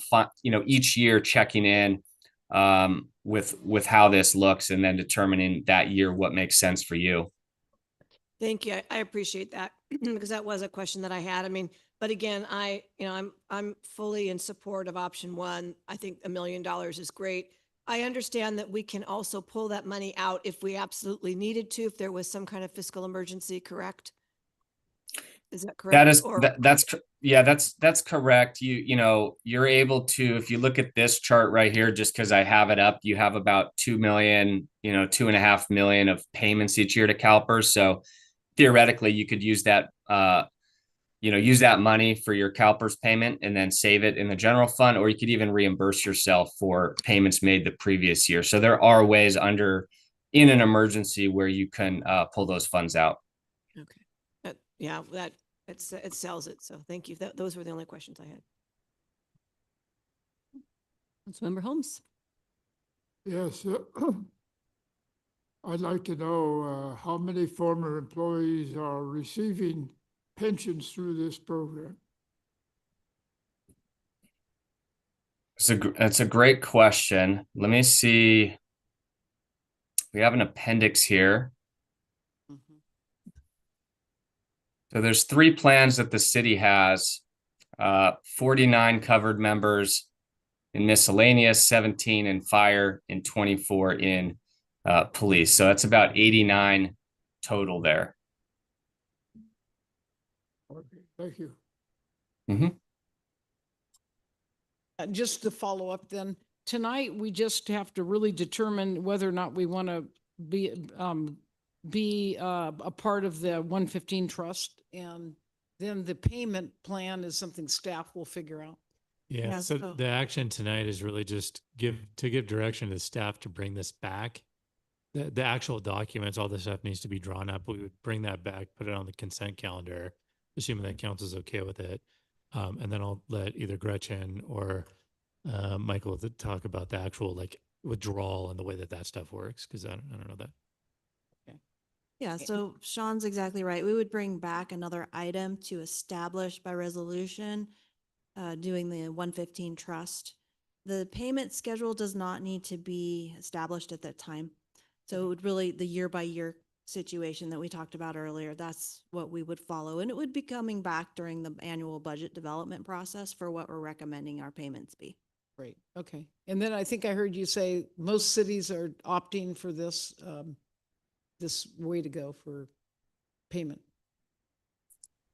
I would say for the Section 115 trust is the most popular strategy right now. ADPs are something that some cities have done, but usually it's when they have a large 115 as well, and they're pulling. This doesn't, having a 115 trust doesn't preclude you from doing the ADP down the road, if that makes sense. So not mutually exclusive. You could always do the ADP down the road if you wanted to from the 115, but this smoothing strategy is by far the most common strategy we've seen. If we win the lottery, do both. All right, do we have any public comment? Seeing none, do I make a motion? Like just for the- direction. I think if Okay. there's, again, I'm fully Direction supportive. for option one. Yeah, Yep. to I'm follow up. fully supportive for option one. Okay, do you feel like you have what you need? All right, thank you very much. Thank you. Thank you, Mr. Meyer. Thank you. Thank you. All right, item number 10, 414 Grass Valley Highway Emergency Storm Drain Rehabilitation Project. Good evening, Madam Mayor, honorable council members, Angel Dean, new Public Works Director. Tonight, we're going to talk about an incident that occurred on February 19th at 414 Grass Valley Highway. I'll give you some brief facts about it, and then we can have a discussion. On the morning of Thursday, February 19th, city staff received a report that an 18-wheeler semi-truck had partially sunk into the asphalt in the grocery outlet parking lot.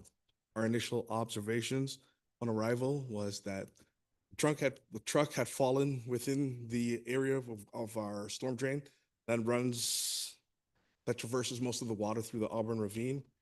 And it had damaged the top of the line so much that the water was coming up and had created a captive cavern beneath the asphalt concrete. We know this because once the truck was eventually removed from the area, you can see the water started to subside and push its way down. So it had pushed the top of it in enough where it started to bring the water up and wash out the area. And that's primarily why you see in some of the photos that you guys have already seen, we had to do such a large area because generally when you're making repairs of this nature, you have to do it from one manhole to the next in order to make sure that you're capturing the entire area that has been compromised.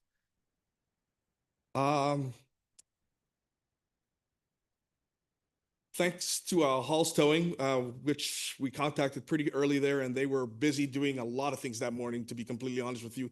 That was the morning that it also snowed within Auburn and the upper Sierras. So we were able to get them there within 45 minutes, which was really, really beneficial because we believe that if they had been there any later than that, we might have had a much larger problem where we'd be fixing a larger section of that ravine area. So we were able to rapidly mobilize a contractor that we had working on another project for us. And thank goodness we were able to get a hold of them because they were able to act pretty quickly because they were starting another job the day after and they would not have been able to do this. That being said, we surveyed a couple of options of replacement equipment that we can use to fix the line, which there was RCP, which is reinforced concrete pipe, which we would have had to get out of Los Angeles, California. So to ship that up here, it would have cost us an astronomical amount of money. We were able to find 275 linear feet of SRPE, which is steel reinforced polyurethane pipe out of Utah. Even though it was coming from Utah, it was significantly cheaper to get it here. And we only needed 240 feet. To put it into context, if we would have needed anything beyond the 275 feet, we called and asked. It had already been sold to Texas, and there's about a 6 to 8 month waiting period for that material to be made. So we would have had that hole in that parking lot for that period of time. So it would have been extremely bad. So reaching out to the city manager and the finance director, I immediately let them know what was going on, and they gave us direction to quickly respond to this, and that's why we were able to do it. Put into context, this project has already started, which I'm sure you guys are aware, and staff felt like we didn't have a choice on waiting on this one. It will be wrapped up by the end of this week, including paving. Striping is scheduled to happen on Saturday, but through the quick efforts of a full engineering, Halls towing, city staff, the city manager and the finance director, we were able to accomplish this in a short period of time. This project, while it was emergency work, believe it or not, has cost us significantly less than it would if we would have had to wait 1 day longer. So with that, I'll open it up for questions and discussion. No question, but just thank you and great job to everyone involved. I mean, that could have really been even a lot worse than it was. So thank you very much for acting so quickly, and thank you. Councilmember Mara, any comments, questions? I agree. Thank you. Sounds like we dodged a bullet for a storm drain. Dodged a puddle. Yeah, Councilmember Riddell Harris. I'll add my thank you to everyone involved, and especially Menjel, because I know you've had to do a lot of, you have another job on top of managing this emergency situation. And had you not been on top of this stuff, we would have missed a lot of those windows too. So I wanted to say thank you to you, especially. And then I also had 2 quick questions. The pipe has just to clarify for everyone, the ravine, Auburn Ravine goes underneath our city through this pipe, correct? That is correct. So it's not like a little storm drain as people would imagine it. It's actually basically, a fairly significant body of water that goes underneath our town and through the city. How I saw some of those pipes before they put them in. What was the diameter of those pipes? I couldn't tell from a distance as I was driving past, but they look pretty big. It's significant. So it's a 120-inch diameter pipe, so a 10-foot pipe. You can essentially put a Mini Cooper through it. We've walked through it, and there's still more work to be done. We did capture this area that we believe is the most damaged at this point, obviously from this, but it's tremendous. It moves a lot of water. I'll say the water that's coming through the pipe right now is about 1/8 of what was coming through.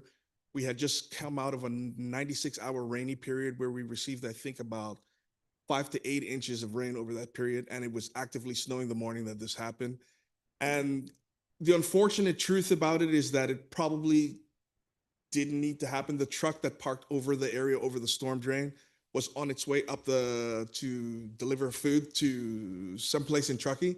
And unfortunately, CHP turned him out, and he reached out to a friend of his who told him this is a good location for him to park his truck. So he wasn't actually even delivering anything in that location, just happened to be there. Do we have any, I assume that we didn't have any signage or anything saying not to park there as a large semi truck. Are we looking at other areas where we wouldn't want semi trucks to hang out in case there's similar situations? Yeah, so there's twofold to that question, really. So it's, first of all, the city doesn't own the property that the storm drain runs on. We only have an easement because we have the storm water running through there. There is signage indicating that it's not a place for public parking, so he should not have been there. Also, it is not traffic rated for that kind of heavy vehicle. Yeah. So there is some negligence on the driver's part, and the fact that he didn't need to be there, perhaps he shouldn't have been there. But we will work with the property owners in the future to ensure that signage is put so that we don't experience this in the future. Okay. So And I think they can go to the fair. and then I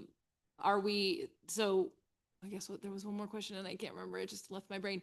Oh yeah. So in the future, are we looking at other locations? Is there anywhere else around town that we think that this may be a concern? And do you know that this is kind of a second question? Do you know how old that pipe was that you replaced? Do you have a clue of how long that's been under there?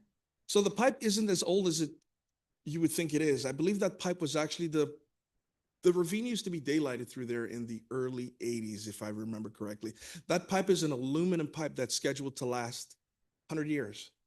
So it prematurely failed, and there's a lot of things that, obviously the truck being the biggest factor in that failure.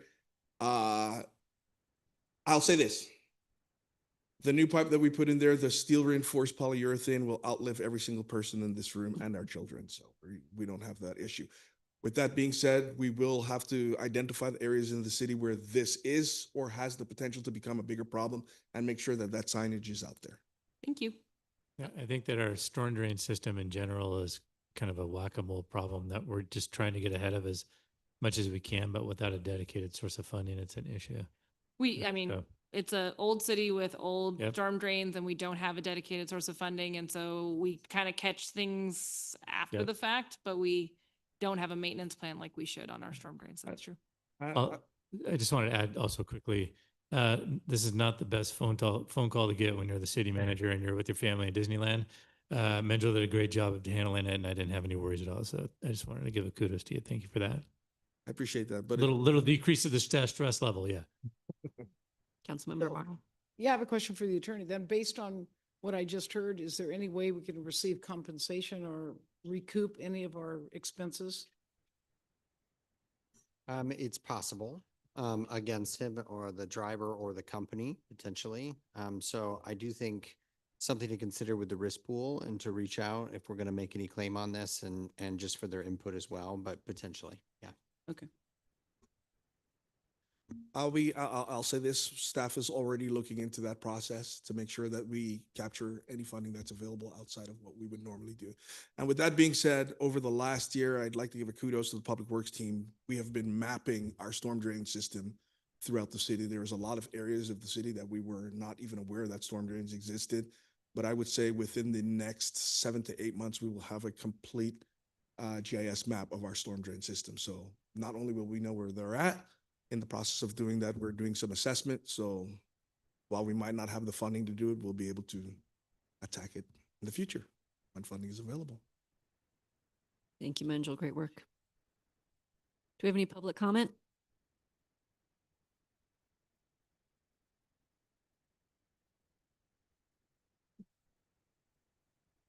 My name is David Burns. You saw me earlier on the screen with General Gomez doing the art roundabout.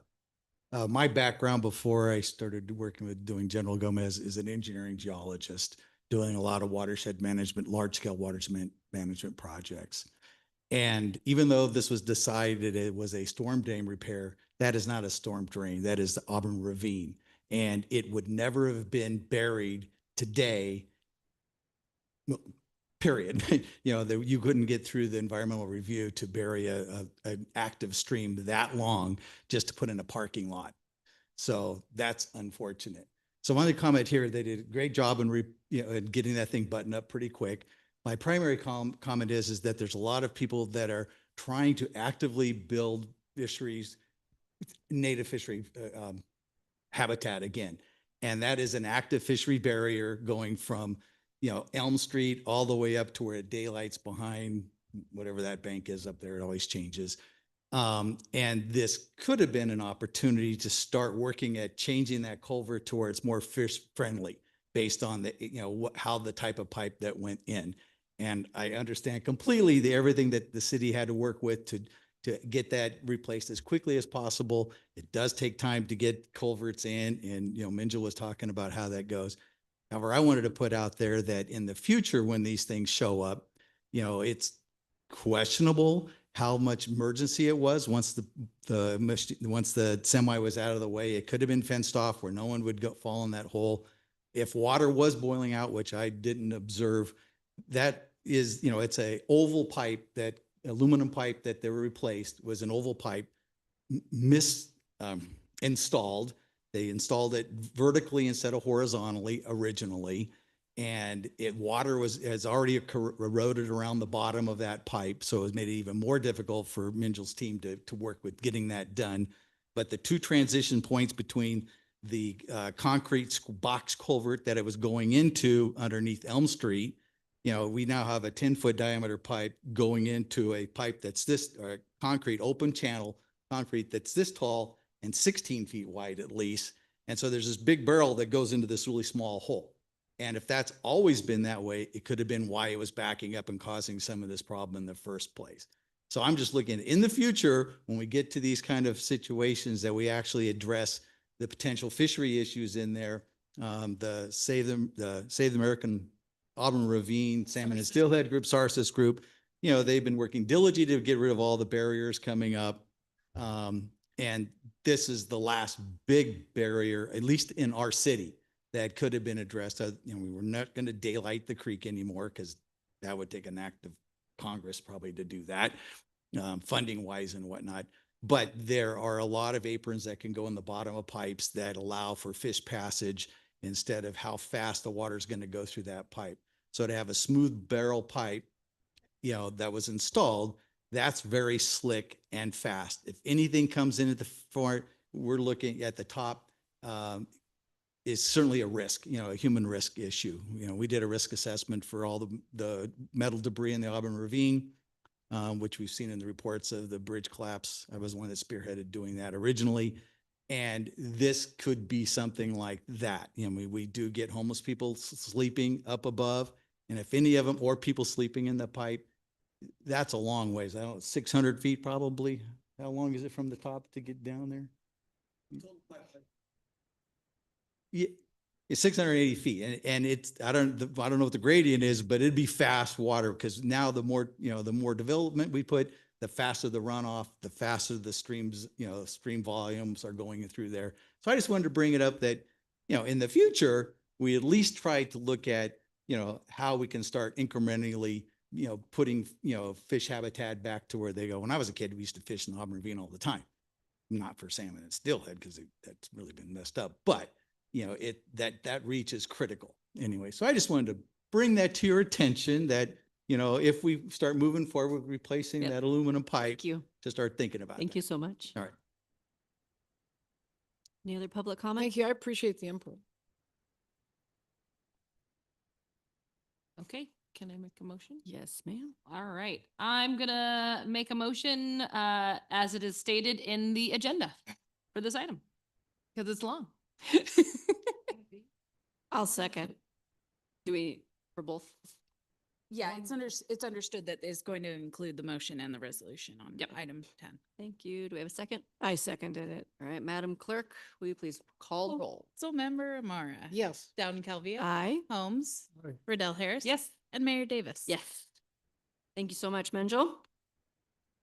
Moving on to reports, City Manager report. Thank you, Madam Mayor. A couple big ones. So Fumiko Wild, who has been a volunteer for the city for the past 16 years, she received the Volunteer of the Year award a couple years ago when I first started. And then when I presented that to her, there's a picture of me crying, which is always great to be on the internet.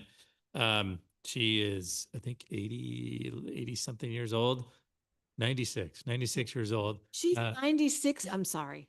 Was still 96 years old, was still volunteering, counting money in the finance department with an abacus, and then also working for the police department. So she just retired. She is moving back to the Bay Area. At least that's what she says for now. We're still trying to talk her into not doing that, but we'll see what she decides to do. So last week we gathered to recognize her years of service and the positive impact she's had on the city, and just kind of wish her well and say thank you for all that she's done Could for we us. do a city council proclamation for her, even if she's not able to be here? I think that she would really, it would just be, I'd like to be able to do that for Yeah. her. I was going to, and then all of this other stuff happening, I didn't get it done. So we'll do it. That will put her on the next one. Yeah, I think that would be. I'll pick her up at Foster City and make her come back. I know she used on demand, so maybe. Yeah. I think she's gone. I think she was packing and was moving. So I think she's actually. Would still like to do that to Yeah. honor her, and I know that would mean a lot to her. Just I might be able to drop it by on my way to work. Oh, yeah. On yeah, thank you. On the airport last week on Tuesday, just after 5 o'clock, we had a 1946 single engine Temco aircraft make an unplanned belly landing on the runway. So this is like the fourth one in maybe 6-ish months or so, at least landing problems. Landing gear failed to deploy. Pilot walked away unharmed. Plane itself will require significant repairs before it can fly again. And the runway just had a couple minor scratches. So we had airport staff responded to that, got the aircraft off, and it's back in its hangar waiting for the next steps on how to fix that thing. We also had a significant call, a police call here last week. So this is last week, March 3rd, whatever that day was. We had a male subject enter the police department lobby to register for something that he needed to register for. It was determined that he had 2 active out-of-county warrants, and so our officers attempted to take him into custody, and he decided to remove a knife from his sweatshirt pocket and held it to his throat, saying that he was not going back to prison. So the police department put the police department on lockdown, put City Hall on lockdown while we negotiated with him and got him to realize that that was probably not a good idea for him to do. So Officer Silva was able to kind of help with that and get him to put the knife down. Then we took him into custody without further incident. So really, Officer Silva is the one who kind of talked this guy down and prevented any potential major issues from happening. Kind of a scary situation for sure, especially when I wasn't here and getting text messages that the building's on lockdown. So all these kind of crazy things happen when I'm somewhere else. But hopefully nothing like that will happen again. That's kind of all that I got. Couple other things, but nothing really major. I can answer questions if you have any questions. Report's going to be online. It's in the back, obviously, as well. I have 2 quick questions. Yep. One is, can you give a brief update on where we are on cannabis? Cannabis, we are currently working on the environmental review of that. And so there's state law passed that says any cannabis ordinance needs to have a separate CEQA review done to it. So we're doing that process right now. We're hoping we're actually going to might be tying it into general plan update because the timing of getting this all done is going to kind of coincide together. So we were hoping to get it to council sometime in the spring, maybe early summer. It's looking like it's going to be delayed past that because of the environmental review that needs to be done. The ordinance is basically done, ready to go, but we need to wait on the environmental review. Okay. The other question is, I saw in here under energy efficiency stuff, the update on the solar. We talked also about making sure that we did building upgrades for the buildings to make sure they weren't using too much energy. Are we still working on those? Are they in the next budget? Because we said we were going to put them in the budget rather than doing a loan for them. Thanks, Mean Joel. Sorry. Yeah, no problem at all. Thanks for the question. It's a great question. And we have already enacted some as energy efficient solution throughout the building. In fact, in most of the offices within this building, we've already moved to LED lights and motion control sensors. We're currently working with the fire department right now to finally get their office done. There's a few more rooms left and we're looking at some replacement of some air conditioning units and things like that, but we're on it. Great. Thank you so much. That's all I had. Thanks. Great, thank you. Will you be mentioning these impressive work anniversaries? I see at least the top 2 stand out as pretty impressive. Yeah, so Linda Stanley in the police department, 20 years of service. Aaron Ray in fire department, 14 years of service. Dale Whiting, 9 years of service. Chris Sandshergren, 8 years of service. And then we've got a couple folks, 5 years, all the way down to 2. So lots of anniversaries in March. Yeah, good month. Yep. Thank you. All right. Thank you, Mr. City Manager. Future agenda items? I had one that I wanted to get your thoughts on. There's a lot going on around AI and how governments are using AI and things like that. I didn't know if it would make sense for us to see if we could find some kind of person with expertise that maybe could talk about us leveraging AI and things to be aware of. I know we were talking about having a policy around it. So it might be good to just have a session at a council meeting about AI because it's becoming such a big thing. And I think it would be good for us to, at least as a council and as a city, be on top of it and aware and kind of have a direction of what we think we want to go with. Yeah, this, right. If that makes sense. So we're preparing a policy for council's consideration. We could do it all wrapped up into one thing. Okay, that would be great. Thank you. I did have a request. When I was at the League of Cities Board of Directors meeting in Berkeley a couple weeks ago, the board deliberated on an issue that had come forth before us. It was City Managers Group had been working on for 10 years, dealing with the equity of the sales tax that's distributed through Bradley Burns, namely e-commerce and warehouse.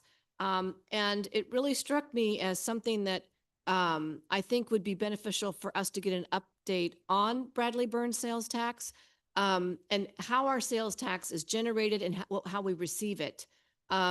It's my understanding, for example, if I were to purchase a car in Roseville, sales tax is based on Auburn, and the sales tax, a portion comes to the city of Auburn.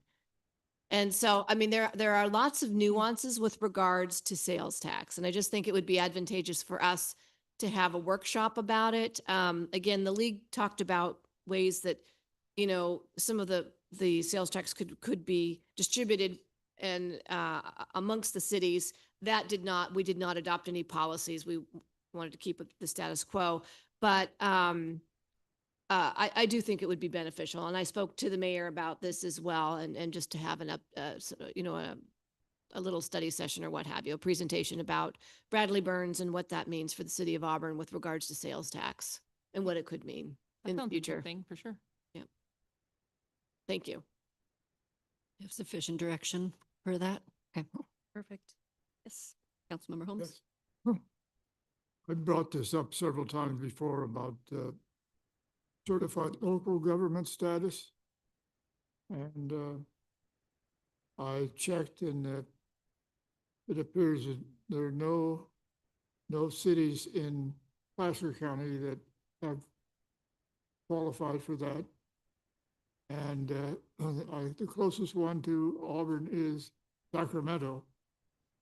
I've initiated some discussion with the fellow that runs that program in Sacramento to get a better picture of all the advantages and, you know, opportunities and so forth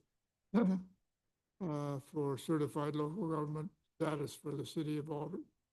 Thank you. And I know we've, in the not so far past, we've decided as a council to not currently move forward with that. So I think that's where we stand. All right. Do we have any city council committee reports? I just wanted to announce that we had our tile dedication for Dan Olmsted for the Endurance Capital of the World Committee last week. It was well attended. His two sons were there, as well as many supporters. So the tile is out there in front of Bodega if you'd like to take a look at it. And then the mayor and I had an opportunity to go to the Placer County City's officials dinner in Roseville. And we heard from our GSEC, Barry, our GSEC CEO. And, you know, every time I hear him speak, I always get so motivated when he talks about the economic development opportunities in the region. So it was a great program. So thank you. Right, and he really truly highlights how incredible this whole region is. So all those gears moving, it's great to know they've got good people in those positions, and hopefully we can plug in where we can. So that was fun. I have no updates. Councilmember Holmes, any committee updates?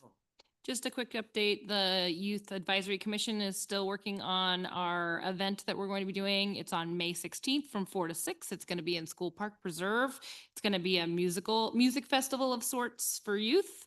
And we're going to have food and drinks, and some local youth bands should be also performing if all goes well. So we're still working on putting it all together, but they're really excited about promoting youth groups and music and having some fun activities for everyone to come out and do. There probably some art stuff too. Awesome. Yeah. Thank you very much. All right. Any further questions, comments, or concerns? Seeing none, we are adjourned. Thank you.